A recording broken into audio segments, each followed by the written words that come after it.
I established a couple of startups, and it's always too hard to pitch an idea. I could imagine that it's much more harder to pitch a, an idea about metaverse. It's something that you cannot touch because mainly the investors like want to see something else touchable or to see something else. So since it's metaverse, nobody Yeah. could touch. So it must Yeah, be. no, no, absolutely. I mean, and at least we had an app so that people can relate it a little bit with and test it. But yes, it was super difficult. And also now it's a little bit easier because I know I can say that they do a metaverse and nobody really knows what is the metaverse, but still they say, okay, they do some kind of stuff with VR or something like that.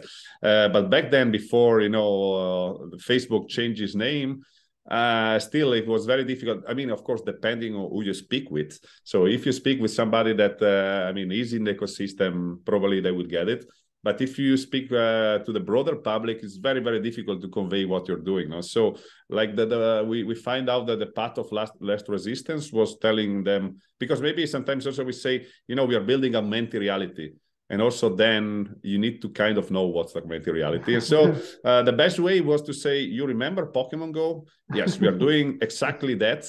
We are doing the infrastructure to build that, and that kind of work. But yes, it's always a challenge, and I think that I told so many times this story, and also another thing is that of course you are biased because you think and dream and talk about the project every day, and so you think that many of the concepts that for you are very easy for the broader public are not, but you forget about it. No, Yeah, so exactly. I forget about the first time I used MetaMask.